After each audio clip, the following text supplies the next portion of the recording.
Thank you मंडी, बहुत बहुत शुक्रिया आपका। और एक बार फिर मैं शो के लिए यहाँ पे मंडी में मौजूद। मेरा भी कुछ कुछ हाल नेताओं जैसा है। 5 साल में एक ही बार मैं भी दिखाई देता हूँ, और मंडी में मैं 5 साल के ठीक 5 साल के बाद यहाँ हाजिर हुआ हूँ।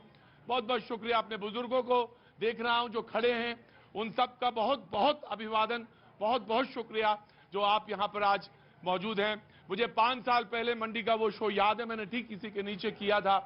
थोड़ी सी अव्यवस्था थी उसमें, लेकिन 5 साल में बहुत सारी चीजें बदल गई। अब क्या क्या बदला ये तो आप बताएंगे। जी, मेहमानों को मैं इंट्रोड्यूस कर देता हूं। पहले हमारे साथ बीजेपी से मांझली ठाकुर जी मौजूद हैं, बहुत बहुत शुक्रिया ma'am, thank you so much. Congress से आकाश शर्मा जी मौजूद हैं, बहुत बहुत शुक्रिया, थैंक यू सो मच। आपका गेंदे का फूल तो बड़ा चमक रहा है, बहुत बहुत शुक्रिया, थैंक यू सो मच। आम आदमी पार्टी से संजय संधू जी मौजूद हैं, बहुत बहुत शुक्रिया संजय संधू जी, बहुत बहुत शुक्रिया, थैंक यू सो मच। और हमारे साथ इंडिपेंडेंट कैंडिडेट जो है लक्ष्मेंद्र सिंह जी हैं, और हमारे साथ प्रवीण शर्मा जी मौजूद हैं, बहुत बहुत शुक्रिया आप सभी लोगों का। बातचीत का सिलसिला जोड़ता हूं कि कहां से कैसे शुरू किया जाए। जी नमस्ते, नहीं खड़े होइए, कहां से आना हुआ? मैं मंडी से कोई 10 किलोमीटर दूर से आया। मंडी से 10 किलोमीटर दूर से आए? बिल्कुल बिल्कुल जी। मेरा नाम देवेंद्र शर्मा है। जी देवेंद्र शर्मा जी, कुछ कहना चाहते हैं, कुछ मन में इच्छा, कोई बात जो बोलना चाहते हैं? आज के इस माहौल में, आज के माहौल मतलब चुनावी माहौल में, हाँ, आप लोगों का जो यहाँ आना हुआ है, हाँ। लोग बड़े खुश हैं आपसे।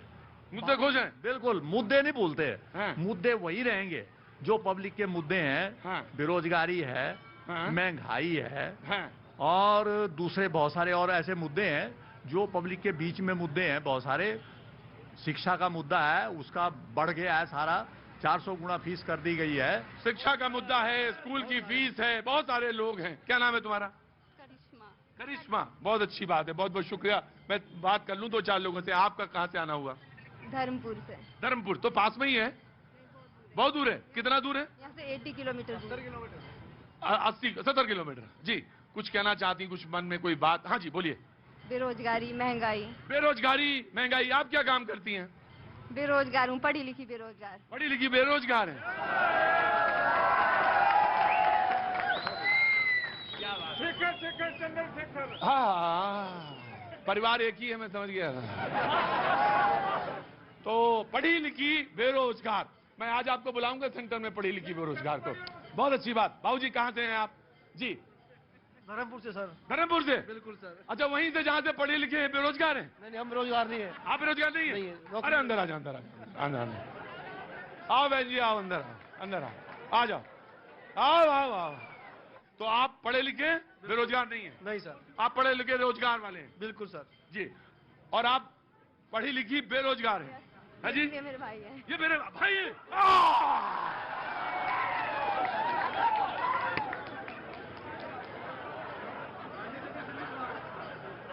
ये पत्रकार लोग ना, ये टीवी वाले घर के अंदर ही लड़ाई करवा देंगे। जी, तो इनमें फर्क क्या है? हम ओल्डेस्ट मॉडल है, लेटेस्ट मॉडल है। आप ओल्डेस्ट मॉडल है, ये लेटेस्ट मॉडल है। बिल्कुल जी। और भाई बहन है दोनों लोग? बिल्कुल सर। तो आप क्यों कह रही हैं कि आप पढ़ी लिखी बेरोजगार हैं? मैं बेरोजगार हूँ तो मैं बेरोजगार ही बोलूंगी। कोई काम वाम नहीं कर रहा है आपने? कहाँ तक पढ़ाई करी? नौकरी है नहीं आता, MA BEd हूँ। MA BEd, उसके बाद कोई काम नहीं? नहीं, बेरोजगार हूँ तभी तो बोल रही हूँ। तो भाई इन्होंने काम क्यों नहीं किया? भाई हैं आप, बताइए। रोजगार कहाँ से करे जब सरकार ने रोजगार नहीं दिया इनको। अभी जो पोस्टें निकली अभी फंसी हुई है, कोई रिजल्ट नहीं आ रहा है उनका। बेरोजगारी हो गई, महंगाई हो गई, बेचारी पढ़ाई करे कि अपने घर का खर्चा चलाए। और आप? हम तो OPS की मांग कर रहे हैं आदरणीय जयराम जी से। पिछले 5 सालों से हंडू नहीं फूटा उनका। OPS की मांग चल रही है? बिल्कुल जी। बाजी, बहुत बड़ा मुद्दा हिमाचल का OPS है। OPS मैंने बार बार कहा कि एक मुद्दा ऐसा जो है बार बार आ रहा है। मुझे किसान मिले थे, कह रहे हैं आप OPS कहते हैं, हमारे लिए भी पेंशन का इंतजाम करिए। मैंने कहा क्यों? बोले किसान क्या नहीं है इस देश में? मैंने कहा बात तो सही कह रहे हो भाई। तो एक किसानों का भी मुद्दा आ गया है। अब वो किसान वाले भी कहने लगे कि मुझे भी पेंशन मिलनी चाहिए। मैं पूरे देश को खिलाता हूं तो मेरे लिए भी पेंशन होनी चाहिए। अच्छा मुद्दा है। देखिए, कुछ काम आम ढूंढिए, ऐसे मत बोलिए बार बार। अच्छा नहीं लगता जवान आदमी ऐसे कहे कि बेरोजगार बेरोजगार, बिल्कुल अच्छा नहीं लगता। गवर्नमेंट नौकरी नहीं निकाल रही है तो हमने कहाँ जाना, बताओ अब क्या करें? सरकारी नौकरी तो वैसे भी नहीं है, बहुत सारी। क्या करें, पकौड़े तले?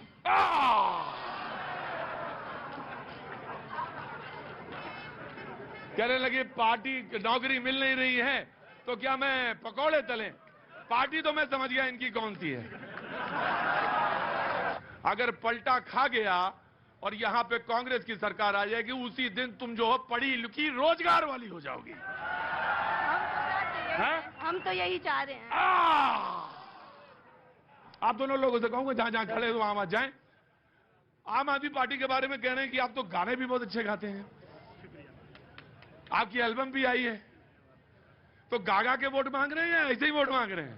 जी देखिए, सबसे पहले तो आपकी पूरी टीम का मां तारना के चरणों में स्वागत है। यहाँ मंडी शहर जो बसा हुआ है, आपकी पूरी टीम का स्वागत है। मेरा प्रोफेशन सिंगिंग था, लेकिन आदरणीय अरविंद केजरीवाल जी की नीतियों से मैं बहुत प्रभावित हुआ और मैं फुली अब पॉलिटिक्स में आया हूँ। पूरे पॉलिटिक्स मतलब म्यूजिक छोड़ दिया हमने? नहीं, वो जो लत लगी है वो कभी जाती नहीं। हाँ, वो कहां से जाएगी? तो कुछ सुनाइए ना मुझे। जी मैं सुनाऊंगा, थोड़ा सा कहना चाहूंगा। जब सिंगिंग की बात आती है, हमारे यहाँ हिमाचल प्रदेश एक ऐसा स्टेट है। एक ऐसी चीज सुनाइए जिससे बीजेपी वाले और कांग्रेस वाले भी आप पे नाचने लगे। ऐसा कुछ है आपके पास? क्या है? देखिए, बीजेपी कांग्रेस से मेरा कोई वो लड़ाई नहीं है। हमारी जो लड़ाई है भ्रष्टाचार से है, शिक्षा से है, स्वास्थ्य के प्रति जो कुछ नहीं कर पाए उससे है। बाकी मैं आपने बोला सुनाऊंगा। बड़े होशियार लोग हैं आम आदमी पार्टी वाले जी। लड़ाई वही है लेकिन बोलेंगे नहीं। नहीं। अच्छा जी, जनाब सुनाइए। देखिए, मैं अपनी माँ को हमेशा एक गीत सुनाता था। वो 11 अप्रैल को इस दुनिया में नहीं रहे, तो मैं वही गीत आपसे साझा श्रद्धांजलि जी। मां वर्गा कण श्यामा बूटा सानू किधरे नजर न आवे। क्या बात है। लेके जिस तो छां उधारी है रब ने स्वर्ग बनाए, रब ने स्वर्ग बनाए। मामा मामा मामा मां जन्नत दा परछावा, मां जन्नत दा परछावा हो। बड़े सुरीले हैं भाई आप, सच में बड़े सुरीले हैं। सुरीले हैं ना बीजेपी वालों के लिए। आप कुछ बोलेंगे नहीं क्या? बस ऐसे ही आनंद में रहेंगी? अरे चुनाव है, उनकी बीन पे मत नाचिएगा, नहीं तो बड़ा गड़बड़ हो जाएगा। आप तो जगी रही है हमेशा। जी कुछ कहना चाहती हैं पहले मुद्दे के हिसाब से? लोकतंत्र के इस महापर्व में सभी मंडी वासियों का मैं बधाई देना चाहती हूं इस चुनावी पर्व में, कि आप सभी इस चुनाव में बढ़ चढ़कर भाग लें और अपने अधिकार का, अपने मत का प्रयोग करें। बस खत्म। और वो जो ओपीएस बोल गए, वो बेरोजगारी बोल गए, वो और वो पढ़ी लिखी बेरोजगार, वो धर्मपुर से, तो वो क्या होगा? उसका क्या होगा? जी। भारतीय जनता पार्टी ने हिमाचल प्रदेश में माननीय जयराम ठाकुर जी के नेतृत्व में विकास किया है और विकास के मुद्दों को लेकर हिमाचल प्रदेश में हम चुनाव लड़ेंगे और हिमाचल प्रदेश में 2022 में माननीय जयराम ठाकुर जी के नेतृत्व में सरकार बनाएंगे। 70 लाख जनसंख्या है हिमाचल प्रदेश की और 80 करोड़ को ये अन्न वितरित कर रही है। भाई साहब, मैंने कहा पूरे देश के अंदर माननीय मोदी जी के नेतृत्व में 80 करोड़ लोगों को अन्न वितरित करने का कार्य किया है और देश के लोगों को अनाज वितरित किया है। कोई भी व्यक्ति कोविड के दौरान भूखा नहीं रहा है। कुछ बोलना चाहती है, कुछ कहना चाहती है? मैं ये बोलना चाहती हूँ कि चाहे कोई भी पार्टी है या सरकार कोई भी आए, वो सभी लोगों को सरकारी नौकरी नहीं दे सकती है। सरकार ऐसी बहुत सी योजनाएं चला रही है जिसको यूज करके कोई भी युवा जो है वो सरकारी योजनाओं का लाभ उठा सकता है और अपना रोजगार चला सकता है। अरे रुकिए, भारत माता आ गया, मैं आ गया, भारत माता आ गया। देखिए, क्या नाम है आपका बहन? नीलम शर्मा। नीलम शर्मा जी ने पढ़ी लिखी बेरोजगार को एक नसीहत दी है। अरे सुनिए, आप ही को नसीहत दी गई है और उन्होंने कहा है कि सरकार की बहुत सारी योजनाएं हैं, उन योजनाओं का लाभ लिया जा सकता है और लाभ लेके कमाया जा सकता है, काम किया जा सकता है। बहन, वैसे है बड़ा मुश्किल काम, लेकिन फिर भी चलिए। पहले तो उन्होंने कहा कि जिंदगी भर पढ़ाई करिए और पढ़ाई करने के बाद जब कुछ पढ़ लीजिए फिर कहा जाए योजनाओं का लाभ लीजिए। मैं जानता हूं आपकी बात भी मैंने रखी। जी नमस्ते। नमस्कार जी आपको। पहले तो यहाँ पर मंडी जिले में आने के लिए बहुत बहुत धन्यवाद। आपके दोस्त हुआ है, बहुत बड़ी बात है। हाँ, मैं समझ गया, ये पक्का हिमाचल से हैं। मुझे बहुत कम लोग हिमाचल के, मतलब लोग बिल्कुल एकदम जो कहना चाहिए खरा हिमाचली, तो खरा हिमाचली है। बहुत बहुत शुक्रिया बहन। पार्टी कोई भी आए लेकिन यही है, लेकिन जो जनरल वाले हैं उनके लिए तो बहुत ही मुश्किल है, पढ़े लिखे उनको नौकरी नहीं मिल रही है, और जो IRDP वाले छोटी है उनके कम नंबर है, उनको नौकरी में बिठा रहे हैं, छोटी जाति वाले को भी नौकरी मिल रही है, लेकिन पढ़े लिखों को जो भी है जनरल वाले उनको नौकरी नहीं मिल रही है। सरकार कोई भी आए और सभी तमाशा देख रहे हैं। सभी लोग तमाशा देख रहे हैं, तमाशा तो चल ही रहा है। जी जनाब, आपका ओपनिंग रिमार्क कांग्रेस का। छोटी काशी मंडी अंदर तुसारा वो मंडी वासियारा ऐतिहासिक शेरी मंचा पर हार्दिक अभिनंदन स्वागत आ मोदी और ये थी सेपू बड़ी बदाना खट्टा मीठा 2014 ले लूंगा 2022 तक ये बांडिया ए जी सारी तुसे देखा करें, ए मंच देखा करें, यो बिल्डिंगा देखा करें, ये सब कांग्रेस सारा एक एक काम की तरह एक एक पत्थर।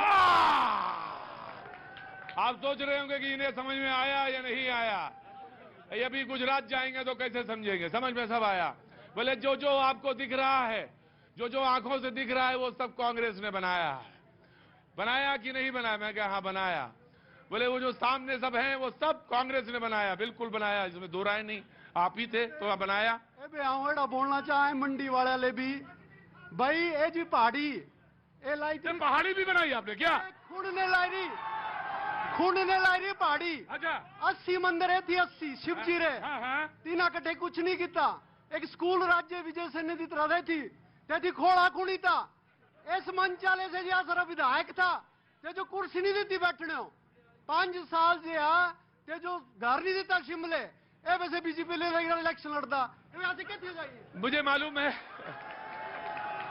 है कि मेरे प्रोग्राम को बहुत सारे वो लोग देख रहे हैं जिन्हें हिमाचली नहीं आती, ये आती तो मुझे भी नहीं है, लेकिन मुझे इलेक्शन की भाषा बड़ी अच्छी तरह से समझ में आती है। इन्होंने कहा कि एक स्कूल था, सरकारी स्कूल, कोई पुराना स्कूल था ऐसा कोई स्कूल क्या? जी बताएंगे आप। वो स्कूल जो है बंद कर दिया गया, एक मुद्दा। दूसरे उन्होंने कहा कि वहां पे छोटी काशी, ऑफकोर्स बहन आप ही बोलेंगी, एक छोटी काशी जिसमें मंदिर थे बहुत सारे, वो मंदिर इस समय नहीं है, वो भी एक मुद्दा। इन्होंने मुद्दे गिना दिया। ऑफकोर्स मैं आ रहा हूं, आपके पास आ रहा हूं, लेकिन कांग्रेस बीजेपी विल रिस्पॉन्ड। सबसे पहले तो मैं बताना चाहती हूँ, विजय मेमोरियल स्कूल की ये बात कर रहे हैं, वहां पर पार्किंग का निर्माण किया गया, स्कूल वैसा का वैसा है। यहाँ के लोगों की मांग थी, वहाँ के लोगों की समस्या थी, स्कूल वैसा ही है। और ये जिस पहाड़ी को खोदने की ये बात कर रहे हैं, वहाँ पर शिवधाम बनाया जा रहा है, टूरिज्म को बढ़ावा दिया जा रहा है, शिवधाम का काम वहाँ चल रहा है। यहाँ के सभी मंदिरों का जीर्णोद्धार किया गया है और वहाँ पर शिवधाम का निर्माण किया जा रहा है जो टूरिज्म को बढ़ावा देगा और मंडी के बहुत सारे नौजवान युवाओं को रोजगार प्रदान किया जाएगा उसके माध्यम से। आ रहा हूँ गुरुजी, आ रहा हूँ। आप तो इतना काम बढ़ा रहे हो मेरा कि आप बोल देते हो हिमाचली में, पहले मैं ट्रांसलेट करता हूँ फिर आता हूँ आपके पास।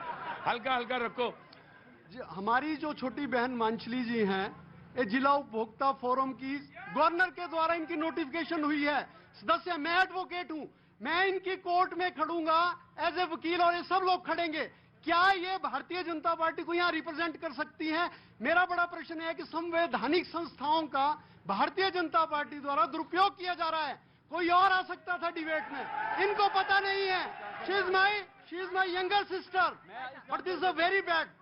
मैं बताना चाहती हूँ, नोटिफिकेशन हुई है लेकिन मैंने अभी वहाँ ज्वाइन नहीं किया है, यह इनको सोचना पड़ेगा। जब तक ज्वाइन नहीं करते, सख्त नहीं होती है, तो मैं मेंबर कैसे हूँ? आप बताइए, मैंने ज्वाइन ही नहीं किया है। Thank you so much. जी जी जी जो मुझे लगता है मेरी बात को सारे जितने भी लोग हैं वो बहुत गंभीरता के साथ सुनेंगे। आप दुखी क्यों है इतना? दुखी बिल्कुल नहीं है, मैं बहुत अच्छे से और पूरी गंभीरता के साथ अपनी बात को रख रहा हूँ। मंडी की डिबेट है, मंडी के परिप्रेक्ष्य में होनी चाहिए। बिल्कुल 5 वर्षों तक जो है मंडी के विधायक की जो कार्यगुजारी है उसके ऊपर डिबेट होनी चाहिए, वंशवाद के ऊपर डिबेट होनी चाहिए। और सबसे बड़ी बात, 15 अगस्त को भारत के इस देश के प्रधानमंत्री लाल किले की प्राचीर से बोलते हैं कि मैं सबसे ज्यादा खिलाफ हूं तो परिवारवाद के खिलाफ हूं, क्योंकि परिवार के व्यक्ति को टिकट दिया जाता है तो भ्रष्टाचार करता है। अरे हमारे प्रधानमंत्री जी यहां आकर झूठ हो जाते हैं कि एक ऐसे परिवार के व्यक्ति को टिकट दे दिया जाता है जो भ्रष्टाचार का, जिसकी वजह से मंडी में भ्रष्टाचार को जाना जाता है। और दूसरी तरफ को जी एक मिनट शर्मा जी,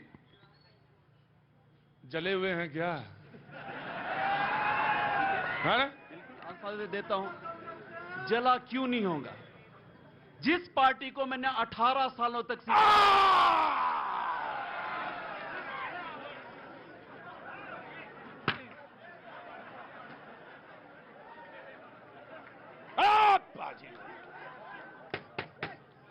बोले जिस पार्टी को मैंने 18 साल तक सींचा, उस पार्टी ने मुझे कुछ नहीं दिया। अरे इसी दिन के लिए तो नेता बने थे कि यार मलाई खाएंगे, मलाई तो मिली नहीं। गांधी, सुभाष, नेहरू त्याग करके चले गए, बाबूजी मलाई कहां मिली? इस देश की परेशानी यही है बाबूजी, बस सिर्फ कि पार्टी, टिकट, इलेक्शन, जीत, नेता, कैबिनेट, मंत्री। 18 साल से भाजपा के पूर्व प्रवक्ता है, इनकी बात सुनिए। परिवारवाद जो है और भ्रष्टाचार जो है मुद्दा है।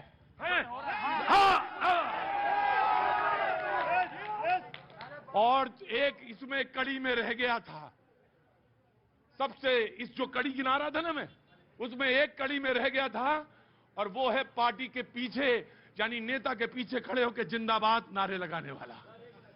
हर बार बेवकूफ बनाए जाते हो, और इस बार भी बना दिया गया। Sharma ji, now you please complete your word. मैं अपनी बात को पूरा कर रहा हूं।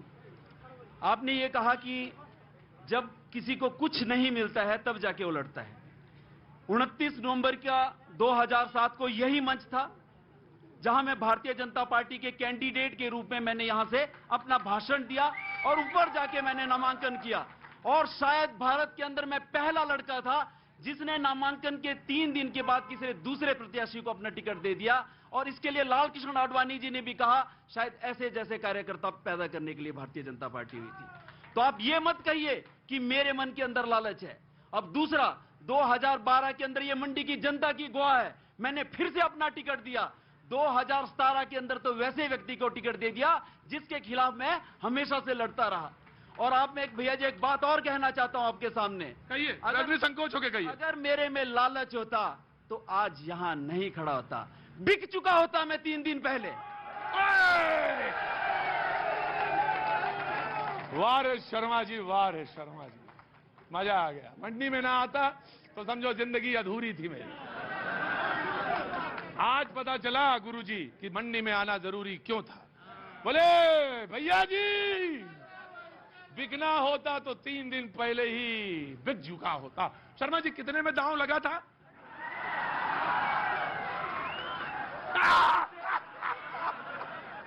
अरे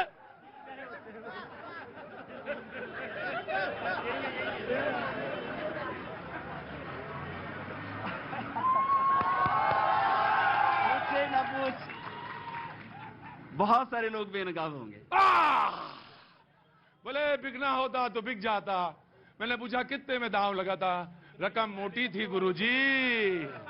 जी जनाब, क्या नाम है? खड़े होइए। हरिराम जी। हरिराम, अंदर आओ। हरिराम, अरे यहाँ आओ यार, अंदर आओ। इतने धीरे धीरे बोलोगे मैं सुनाई नहीं पड़ेगा। अंदर आओ, अंदर आओ, अंदर आओ, अंदर आओ। आओ, क्या नाम है? हरिराम जी। हरिराम जी, हरिराम जी क्या काम करते हैं? मिस्त्री का जी। मिस्त्री, राजमिस्त्री? हाँ जी, हाँ जी, राजमिस्त्री। राजमिस्त्री। दिहाड़ी कितनी? 800 जी। 800। 800 रुपया दिहाड़ी। आगे आओ। 800 रुपया दिहाड़ी। 800 रुपये दिहाड़ी जी। कौन सा गांव? लोट। लोट। रोज आते हैं गांव से? हाँ जी, रोज आते हैं जी। रोज आते हैं। आज काम मिला था? नहीं जी, आज ऐसे थे। आज काम नहीं मिला। घर में कौन कौन है? घर में 2 बच्चे है, मेरे माँ है। बच्चे पढ़ाई कर रहे हैं? हाँ जी, पढ़ाई कर रहे हैं जी। बड़ा वाला बेटा कितना बड़ा? बच्चा कितना बड़ा? ये +2 होगी जी अभी। +2 12वीं बेटी की है। और छोटा वाला? छोटे वाला अभी छोटा अभी 8वीं में पढ़ रहा है। कुछ कहना चाहते हैं? कुछ मन में है? नहीं कुछ नहीं, मैं अपने काम में रहता हूँ। अपने काम में रहता हूँ। शर्मा जी, मैं बिहार में शो कर रहा था चुनाव के दरमियान। वकील साहब, मैंने ऐसे ही आदमी को उठाया और हमने पास बुलाया। मैंने कहा कि यहां आओ। उससे कहा कि मैं राजमिस्त्री हूं। फर्क देखिएगा, मैं सिर्फ बता रहा हूं, मैं किसी की वो नहीं कह रहा हूं। बोला मैं राजमिस्त्री हूं। तो बोला कि मुझे सिर्फ ये चाहिए, शिक्षा दे दो मुझे। बाकी तो मैं सब कुछ अपने आप छीन लूंगा। वो भी राजमिस्त्री था, आज काम नहीं मिला, कल मिल जाएगा। क्या पता, क्या पता? ये देने वाला ऊपर बैठा है। अच्छा, आपके ऊपर कोई दांव नहीं लगाता कि चुनाव लड़ा दिया जाए, फिर रोक लिया जाए, फिर पैसे दिए जाएं, फिर खींचे जाएं, फिर कहें कि नहीं मना लिया जाए, फिर रूठ जाएं? ऐसा नहीं होता? नहीं जी, हमारा ऐसा नहीं होता। आपका ऐसा नहीं होता क्योंकि आप आधा साधारण आदमी हैं। हाँ जी। आप साधारण आदमी हैं, इसलिए नहीं होता ना। खड़े होइए, आप बीच में खड़े हो जाइए।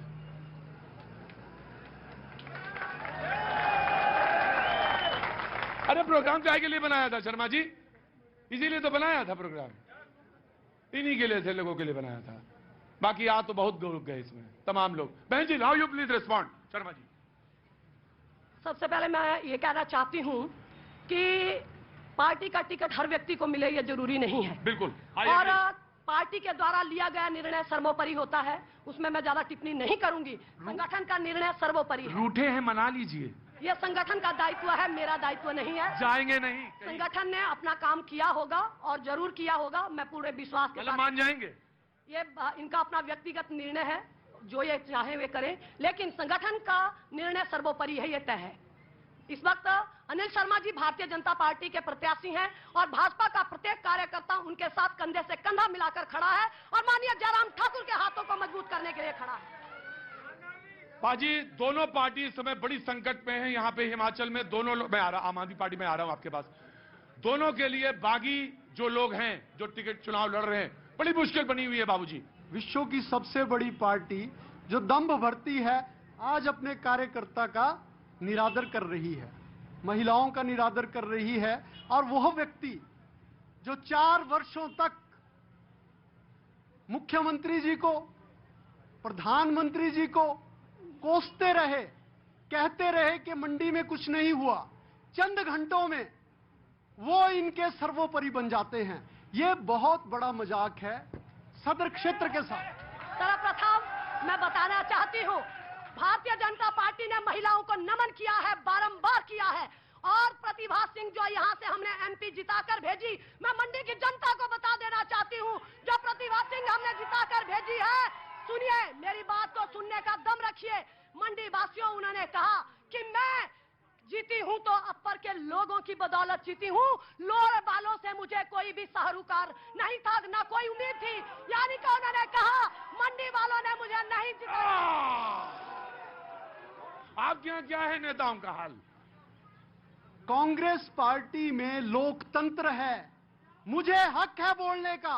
मेरे नेता गलत करते हैं, मैं यहां से बोलता हूं, इनकी तरह नहीं झोला उठाता हूं भ्रष्टाचारियों का। अच्छा, तो सिंधिया जी क्या हैं? सिंधिया जी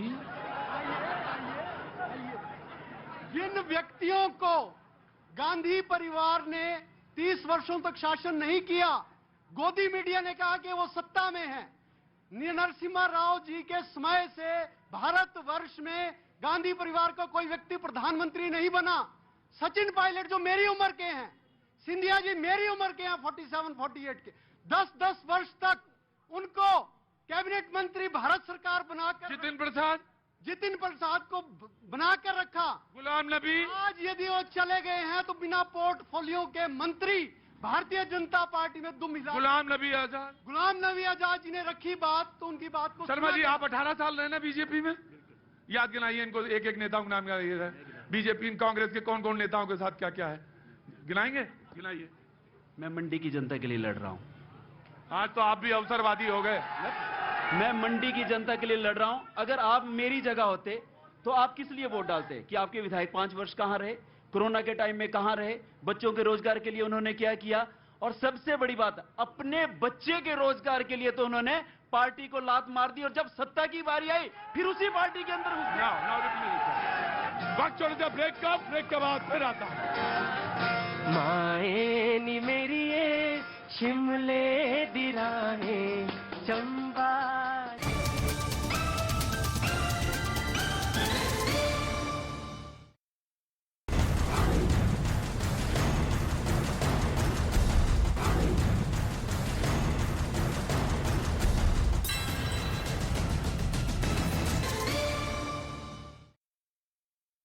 आजकल नेताओं के चर्चे हर जुबान पर, जनता चुनती अपना नेता सीना तान कर। वोट का अपने हम इस्तेमाल करेंगे, देश हित के लिए अपना काम करेंगे, देश हित के लिए अपना काम करेंगे। आजकल नेताओं के चर्चे हर जुबान पर। भैया जी कहीं मैं आपका एक बार फिर से स्वागत है बातचीत के सिलसिले को जोड़ने के लिए। एक बार फिर से मैं हाजिर मंडी में, और बहुत बहुत शुक्रिया मंडी के तमाम जनता यहाँ पे मौजूद। मैं सबसे यहाँ पर एक ही बात कहना चाहूंगी, मुद्दा आज जो है मंडी के मान सम्मान का है।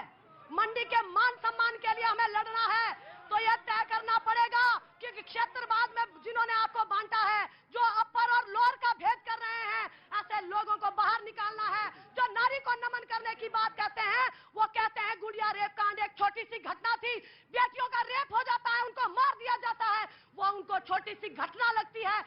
मेरी छोटी बहन कह रही है अपर और लोअर की बात। चंपा ठाकुर रोडू से हैं, प्रकाश चौधरी जी रामपुर से हैं, कौल सिंह जी डोडरा कुआर से हैं, जो यहाँ पे इलेक्शन फाइट कर रहे हैं। ये क्यों मुद्दों को भटका रही हैं, क्यों नहीं? आप क्यों मुद्दों को भटका रही हैं? मैं जनता को सच्चाई बताना चाहती हूँ। मंडी की जनता को 70 सालों के बाद उनको मुख्यमंत्री मिला है, उनके मान सम्मान की बात है। अगर आज नहीं जागे तो मुझे लगता है फिर ये मौका दोबारा नहीं आएगा। हाय क्या सिखाने के लिए लाए हैं इनको? इनको क्या सिखाने के लिए लाए हैं? राजनीति सिखाने आएंगे।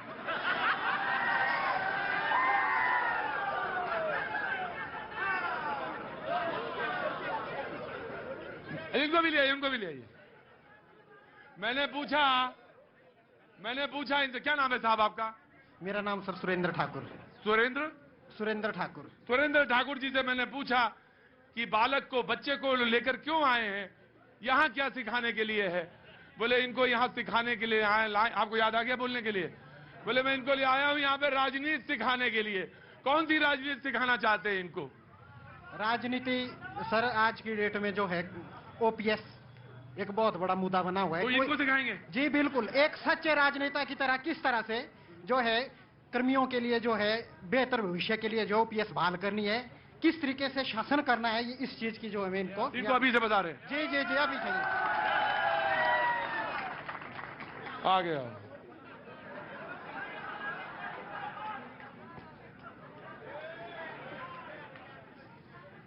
सुनो, ये जो भी सिखाने आ रहे हैं ठीक नहीं है। वही ऐसी चीज सिखाने के लिए यहाँ पे नहीं है, ठीक है ना? पापा ने जो है बताया, अपना मुद्दा खुद लड़ो, बच्चों के सामने ना जाओ। हम कांग्रेस में शामिल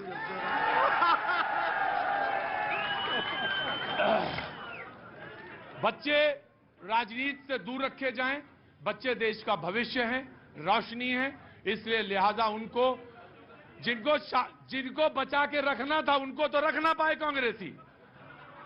आज अपनी पार्टी छोड़ सब चले गए और उनको कह रहे हैं कि हम पार्टी में शामिल कर रहे हैं। बताइए, हद है। अरे आम आदमी पार्टी, अरे भाई आइए आइए आइए। कहां चले गए आप? मैं काफी देर से इंतजार कर रहा था कि मौका मिले। जी ये कांग्रेस और बीजेपी छोड़ने वाले नहीं आपको। ये सब राजनीति में मेरे से सीनियर है। सीनियर है? देखिए, बहुत भले आदमी हो यार तुम। सबके अपने अपने फैन है। मैं दो बातों में अपने शायरी के अंदाज में कुछ कहना चाहूंगा। जैसे ये कहते हैं कि मुझे मौका नहीं मिला, मुझे मौका नहीं मिला। अच्छा एक काम करो, मेरा नंबर जरूर ले लेना। जी जी। और मुझे वोट करके बताना कितने वोट मिले तुमको, है ना? जी मैं इलेक्शन नहीं लड़ रहा। इलेक्शन नहीं लड़ रहे?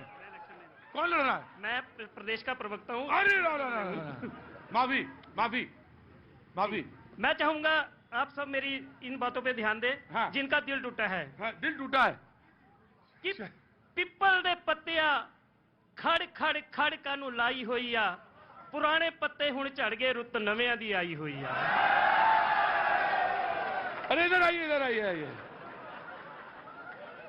मेरी पंजाबी इतनी कमजोर थोड़ी ना है। लखनऊ का बाशिंदा हूं, समझ तो मैं भी गया कि जो पुराना पत्ता फड़फड़ा रहा पीपल का वो तो जाएगा, नया पत्ता आएगा। शर्मा जी,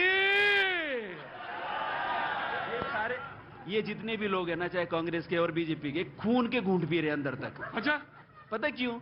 अंदर जाके रोते हैं कि इन सब के लिए, इन सब को एक तरफ मैं बताता हूं, कांग्रेस के कैंडिडेट हैं, उनके पास कांग्रेस के कार्यकर्ता नहीं है।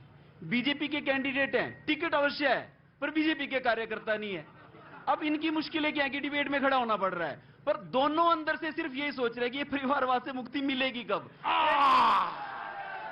हाँ जी, जी मैम। हम हिमाचल प्रदेश के सभी एनपीएस कर्मचारी, हमारे रिश्तेदार और परिवार, हम सब की एक ही मांग है सर, पुरानी पेंशन बहाली। हिमाचल में वही सरकार राज करेगी जो पुरानी पेंशन बहाल करेगी। एक बात तो मैं कह सकता हूं कि मैं लगभग 5वां 6ठा शो कर रहा हूं, 4-5 शो और करने हैं हमें। जब तक मैं हिमाचल छोड़ूंगा इस मुद्दे पर कोई ना कोई स्टेटमेंट बढ़िया आ ही जाएगा, पक्का मैं बता रहा हूं। इतना प्रेशर आप लोगों ने बना दिया है। हाँ जी, अभी सर आपने एक इंटरव्यू ली थी वहाँ से एक सर से, वो बड़े संतुष्ट थे क्योंकि वो बोल रहे थे वो रिटायर्ड है। हाँ हाँ बाबूजी खड़े तो हैं यहाँ पे, कहाँ चले गए? हाँ ये खड़े तो हैं। क्या नाम बाबूजी आपका? उपेंद्र बहल। उपेंद्र बहल, हाँ जी हाँ जी। ये है सर, ये एनपीएस से रिटायर्ड है सर। एनपीएस की चोट खाए हुए रिटायर्ड कर्मचारी हूँ और 2020 में मेरी एनपीएस से हमें पूछिए आप लोग, ये ओपीएस वाले हैं कितने खुश होकर बात कर रहे हैं, और हम एनपीएस वाले हैं हम कितने मायूसी से आपसे बात कर रहे हैं कि जो पार्टियां हैं ये अपने लिए, जो अपने बेटे के लिए भी पुरानी पेंशन का इंतजाम कर रही है। जैसे आपने यहाँ का जो रिवाज है, मंडी में भी अनिल शर्मा जी जो खड़े हैं भाजपा से, कभी कांग्रेस से थे आज भाजपा से, उन्होंने अपने बेटे के लिए पुरानी पेंशन का इंतजाम कर दिया, पर हमारे लिए कौन कर रहा है? भाई साहब बोल रहे हैं, आगे आ जाओ, आगे आ जाओ। कौन भाई साहब बोल रहे हैं? जो प्रोफेसर साहब बोल रहे थे कि मैं प्रोफेसर रिटायर आया हूँ, 1.5 लाख रुपए की तनख्वाह लेते थे, और जो सड़क में बैठा हुआ जो आपके सामने बोल रहा था मैं 800 रुपए दिहाड़ी लेता हूँ, उसका परिवार पल रहा है, उसको पेंशन नहीं है, जो 1.5 लाख की तनख्वाह में अपना भाई साहब हक है बराबर।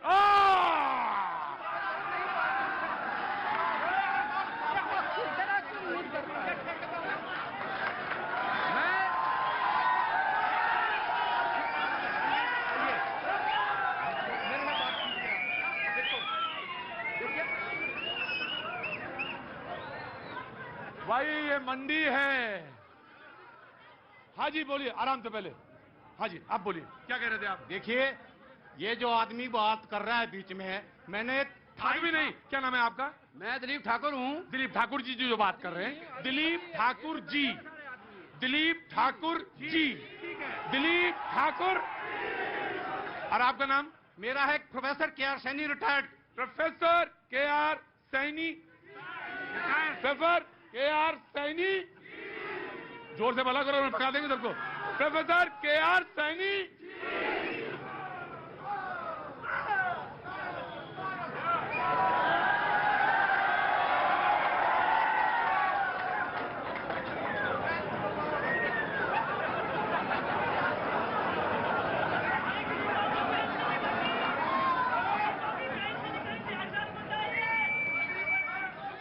क्या नाम है आपका? हरिराम जी। है? हरिराम। तुम जी नहीं हो? नहीं। हैं? हाँ जी। हो? हरि राम।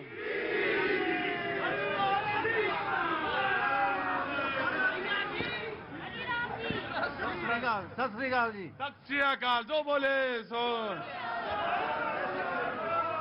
आप सिर्फ हरि राम हैं। नहीं professor, no professor, he is only Hari Ram. No he is not Hari Ram ji. और अगर हरि, नो मैम, मैंने दुनिया देखी है, he is only Hari Ram. अब आप बोलिए प्रोफेसर। हाँ जी, अब आप बोलिए जो आप बोलना चाह रहे थे। मैं ये बोलना चाहता हूँ कि देखिए हमें इन सरकारों ने, मैं ये की बात नहीं करूंगा, हाँ। मैं सभी सरकारों की बात करूंगा। इन्होंने हमें जो है, जैसे आजकल बैले और गाय जो सड़कें मिल रही है, ऐसे हालात इन्होंने एम्प्लॉइजों के बना दिए हैं। और आने वाले समय में जो है हिमाचल प्रदेश में क्या पूरे इंडिया में जो है इनको अनाथ आश्रम खोलना पड़ेंगे। और जैसे मेरे जैसे बुढ़े जो रिटायर हो रहे हैं, जो 4-5 हजार रुपए पेंशन ले रहे हैं, उनको वहां अनाथ आश्रम में जो है जाना पड़ेगा। देखिए मैं ओल्ड पेंशन के खिलाफ नहीं हूँ, मैं ये नहीं बोल रहा हूँ, लेकिन जो चिल्ला रहे हैं, और मैं आपको, मेरे प्रोफेसर रहे हैं, मैं इन्होंने मेरे को पढ़ाया हुआ, 1.5 लाख रुपए की सैलरी से इनके परिवार का भत्ता गुजारा नहीं चल रहा, तो ये जो पब्लिक बेरोजगार बैठी हुई है, इनका क्या होगा? लेकिन जो सड़कों में घंटी मार रहा है, मजदूरी यहाँ सवेरे आइए चौक में आदमी खड़ा होता है, दिहाड़ी कमाता है, घर जाता है, लेकिन क्या उसका परिवार नहीं है, उसके बच्चे की शिक्षा नहीं है, उसका क्या जीवन सुरक्षित नहीं है? मैं ये पूछना चाहता हूँ, अरे भैया आपको अच्छी सैलरी दे रही है, और मैं बुरा नहीं मानना, सभी कर्मचारियों को बोलता हूँ, जितना बुरा हाल सरकारी कर्मचारियों के हैं, मैं इससे भुक्तभोगी हूँ। मैं इस मंच से मालूम ज्यादा नाम नहीं लेना चाहता, मैं भुक्तभोगी हूँ। इतना बुरा हाल है कि आप पूछ नहीं सकते। आया बहन आया, of course I will come to you, of course आओ, मैं आऊंगा आपके पास, आऊंगा। एक मिनट प्रोफेसर, हरी राम कुछ कहना है? पेंशन जानते हो? पेंशन नहीं जानते? हरिराम कहते हैं मुझे पेंशन मालूम ही नहीं, मैं तो 800 रुपए दिहाड़ी मिलता हूं, मुझे तो पेंशन नहीं मालूम। पेंशन नहीं जानते हो तुम? सुरक्षा जानते हो? नहीं। क्यों? कहां बैठ के मजदूरी लेते हैं? 800 रुपये। 800 रुपया कहां बैठते हैं आप? यहाँ चौक पर। क्लास में जब मुझे पढ़ाया गया सोशल साइंस, तो बताया गया, सर मैं आ रहा हूं, मैं बिल्कुल 100% पेंशन के हक में हूं,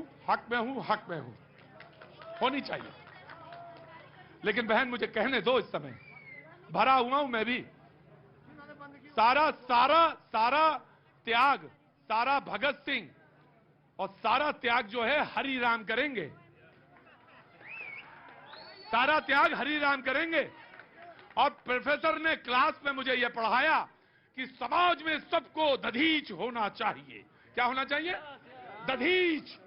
अपनी हड्डियां जो हैं वज्र की तरह दे देनी चाहिए वज्र के लिए, और दधीच हो जाना चाहिए। लेकिन जब मौका आया तो हमको टिकट नहीं मिला तो हम छोड़ देंगे पार्टी, बता दे रहे हैं तुमसे। ये है स्थिति। और हाँ बाबूजी आ गया मैं। तो हरिराम जी, आपको तो कोई सुरक्षा मिल नहीं सकती, आप तो वहीं अपना 800 रुपये में बैठो वहीं पे किनारे और रोज मजदूरी करो, बच्चों को पढ़ाओ लिखाओ, और करते करते अगर मर गए तो फिर वही होगा जो सबके साथ होता, 4 कंधे मिलेंगे आपको, पहुंचा दिया जाएगा आपको भी। Professor now you please answer. ये बात ठीक है सर।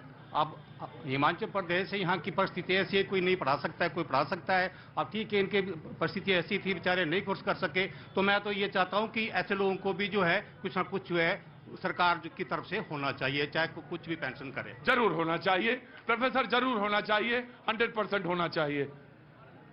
और क्रांतिकारी? मैं आप इनकी बात से सहमत हूँ, लेकिन सामाजिक सुरक्षा पेंशन जो सरकार ने दे रखी है वो 60 साल से ऊपर के सभी बुजुर्गों को दी जाती है जी, और इसमें कोई जाति भेद नहीं है, कोई व्यक्तिगत विशेष नहीं है। पर मैं ये पूछना ये चाहता हूँ कि जो कर्मचारी आज उनका जो मानदेय है 1 लाख से ऊपर तक चले गए हो, 60,000 से मैक्सिमम जो सैलरी है वो 60,000 से ऊपर। अरे भैया आप उस मजदूर को पूछिए जिसके घर में चूल्हा नहीं जलता, उसको पूछिए बाबा उसके दिल में क्या गुजरी है, अपना आपको अपनी सैलरी की पड़ी है। अभी अभी बहुत कुछ करने को है, समाज बहुत लंबा है। अब समाज के बारे में सोचिए, लोगों के बारे में सोचिए। इसको ये पूछिए कि 1.5 लाख से इसको क्या एलर्जी हो रही है। मैंने एजुकेशन की है, पास की है, 28 साल में एजुकेशन की है। यदि मैं 1.5 लाख लेता था तो इसको क्या बुराई है? मैं किसी बेरोजगारी के खिलाफ नहीं हूँ। नहीं सर, कर्मचारियों के ऊपर इस तरह के लांछन लगाना मैंने कुछ नहीं कहा, मैंने कह दिया। इन्हीं को कह रही, पूरे प्रदेश अगर चल रहा है तो यहाँ पे चाहे प्राइवेट सेक्टर का कर्मचारी है, सरकारी सेक्टर का कर्मचारी है, उसके काम के कारण चल रहा है। ऐसे लांछन सही नहीं है। एक बात मुझे क्या कहनी कि 70 साल से ऊपर हमारे देश को आजाद हुए हो गए, कहाँ पे कर्मचारी जो है इतनी अच्छी पेंशन लेते थे। आपको अब चाहिए था कि जो हमारे नॉन इनफॉर्मल सेक्टर है, प्राइवेट सेक्टर, हमारे मिस्त्री है, कहाँ पे आप इनको जो सामाजिक सुरक्षा पेंशन के रूप में आप एक्सटेंड करते, आप तो हमारी पेंशन खा गए। मेरे बैच से मेरे बच्चे जो पढ़ते 300 का बैच केवल जो है साइंस पढ़ के जो है आपका मेडिकल पढ़ के कॉलेज से पास आउट होता है। क्या उन बच्चों को हम इसीलिए पढ़ा रहे हैं कि आज तुम पढ़ो कल नौकरी में जाओ, और एक समय ऐसा आएगा कि आप जो है अपना ही गुजारा करने लायक नहीं रहोगे? बहन मैं आपका नाम जानना चाहता हूँ। मैं डॉक्टर बनीता सकलानी। डॉक्टर सकलानी, मैं आपसे एक बात सवाल पूछना चाहता हूँ। Have you ever asked Hariram? और मैं आपसे एक सवाल पूछना चाहता हूँ। You have a privilege sir, you have a privilege, आपका प्रिविलेज है। You are getting good salary. आप मुझे 2 ऐसे काम बताइए या 2 लोग ऐसे बताइए जिनको आपने समाज में नीचे से ऊपर उठाने का काम किया और वो खड़े हो गए बराबर में जाके। मैं आ रहा हूं विनीता जी, सकलानी आ रहा हूं जी। देखिए, हम हजारों बच्चों को पढ़ाते हैं, वो अपनी काबिलियत से जो आगे पहुंचते हैं। I agree. हाँ बिल्कुल। अब हम इसमें क्या कर सकते हैं? जो नहीं पढ़ा होगा, नहीं उसकी लागत होगी, वो नौकरी नहीं कर सकता, हम इसमें क्या? जी सर, हरिराम जी के बच्चों को हम पढ़ाते हैं और उनके बच्चों को हम इसलिए नहीं पढ़ाते कि कल हम ये बेकार समाज जो उनके हाथों में जो सौंप के जाए। मैं बहस नहीं करना चाहता, क्योंकि मेरा काम बहस करने का नहीं है। मेरा काम आपके विचारों को और हरिराम के विचारों को आगे ले जाने का है। मेरा कोई बात नहीं कहने का हक है, लेकिन मैं एक बात कहना चाहता हूं, अगर हरिराम का बच्चा नहीं पढ़ पाया और छूट गई एजुकेशन, तो कौन जिम्मेदार है? हम, आप या कौन? मुझे यू प्लीज आंसर। मैं एक बात कहना चाहता हूं, सब लोग गवर्नमेंट एम्प्लॉय वाले ओपीएस के लिए बोल रहे हैं और किसानों के लिए बोल रहे हैं और दूसरों के लिए। दुकानदार आदमी के बारे में कौन सोच रहा है? अरे बाबा जी आओ। कर्मचारियों की बात होगी, टीचर्स की बात होगी, हरिराम की बात नहीं होगी, व्यापारी की बात नहीं होगी। कोरोना के पीरियड में बाजी तो चांद तारे याद आ गए होंगे। सर, मैं एक व्यापारी हूं, मेरे साथ कई लोग जुड़े हैं। मेरी दुकान पे कई लोग काम करते हैं, रेडी वाले काम करते हैं, वो भी मेरे साथ जुड़े हुए हैं। जो ट्रांसपोर्टर है वो मेरे से जुड़े हुए हैं। कई लोग मेरे से इनडायरेक्टली जुड़े हुए हैं। हमने नोटबंदी झेली, हमने उसके बाद कोरोना झेला, हमने उसके बाद आज ऑनलाइन की मार हम झेल रहे हैं। हमारे बारे में कौन सोच रहा है? सर, एक बहुत बुरी नजर है, और व्यापारियों के बारे में अक्सर सोच ली जाती है कि ये तो बड़े मालदार होते हैं। अरे सर, इन्होंने कहा कि सरकारी स्कूलों में गवर्नमेंट एम्प्लॉयज के बच्चे नहीं पढ़ते हैं। मैं खुद एक शिक्षिका हूँ, फिजिक्स लेक्चरर हूँ। मतलब ऐसा कुछ नहीं है। जो बच्चे स्कूल के होते हैं वो हमें अपने बच्चों से ज्यादा प्यारे होते हैं। हाँ। एक बात और अरे बच्चों से ज्यादा प्यारे नहीं, बच्चों से कई ज्यादा प्यारे होते हैं। लेकिन मैम ये भी बात सच है कि अगर मौका लगेगा तो आप मिशनरी स्कूल में या वह कहीं और स्कूल में ढूंढेंगी, अपने स्कूल में नहीं पढ़ाएंगी। जी मैम। हाँ। मैं बड़ी देर से देख रहा हूँ ये ओपीएस एनपीएस के ऊपर ये बहस चली गई है। यहाँ पे ये सामने लाइब्रेरी है ऊपर, यहाँ पे 24-24 घंटे बच्चे बैठ के तैयारी करते हैं, 18-18 घंटे बैठते हैं एक दिन में। 24 चलो गलत बात है, ठीक है। यहाँ पे टेस्ट ही नहीं निकालती है गवर्नमेंट। अब ये कहते हैं, उन्होंने कहा कि पढ़े लिखे बेरोजगार है। उन्होंने कहा कि पढ़े लिखे बेरोजगार है। उन्होंने कहा कि एडजस्ट कर रहे 2 पार्टीज है, हम तो सारे स्टूडेंट्स हैं, हम तो कोई पार्टी नहीं है। तो बात ऐसी है कि गवर्नमेंट जब तक टेस्ट निकालेगी तब तक तो हमारे देश ज्यादा ओवर एज हो जाएंगे। और मैं तुमको बस सैल्यूट कर सकता हूं। Thank you so much. जी सारे लोग, जी जनाब। हमारा आपसे यही आग्रह रहेगा कि आज जो स्थितियां आप देख रहे हैं कि प्रत्येक वर्ग जो है वो आक्रोशित है, चाहे वो एम्प्लॉइज हैं, चाहे नौजवान हैं, चाहे महिलाएं हैं, चाहे बुजुर्ग हैं, किसी को भी कुछ नहीं मिल रहा है। तो जो मोदी जी ने सब्ज बाग 2014 में दिखाए, 2017 में हिमाचल प्रदेश की जनता को भ्रमित किया, हमारे नौजवान भाई साथ खड़े हैं जिन्होंने जिंदगी लगा दी पार्टी के लिए, आज वो रोस्टेड परांठे की तरह हो गए हुए हैं। This a very sad thing. इस ऐतिहासिक शेरी मंच पे मैं कह रहा हूं, और मेरी छोटी बहन संगठन की बात कर रही है, संगठन की बात कर रही है और कह रही है कि संगठन में चाहे जो मर्जी हो जाए मैं चलूंगी। मेरा ये अनुरोध है कि लोग सरकार जो भी बनाए, लेकिन जनता के इन लोगों के जो सॉल्यूशंस हैं वो सर्वोपरि हैं और वो होने चाहिए। Thank you. हिमाचल प्रदेश में 70 लाख की जनसंख्या है, 13 लाख बेरोजगार है, कौन सोचेगा? और माननीय मुख्यमंत्री जी ने कहा कि पिछले 5 वर्षों में हम लोगों ने सिर्फ 10,000 लोगों को रोजगार दिया।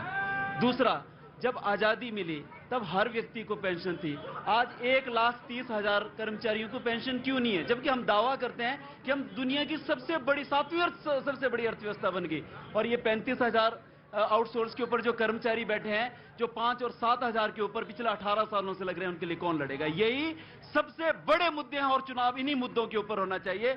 इन्हीं शब्दों के साथ मैं कहना चाहता हूं, अगर लड़ना है तो हमें अपने हक के लिए लड़ना है और ऐसे नेताओं को चुनना है जो उनके हकों के लिए लड़ सके।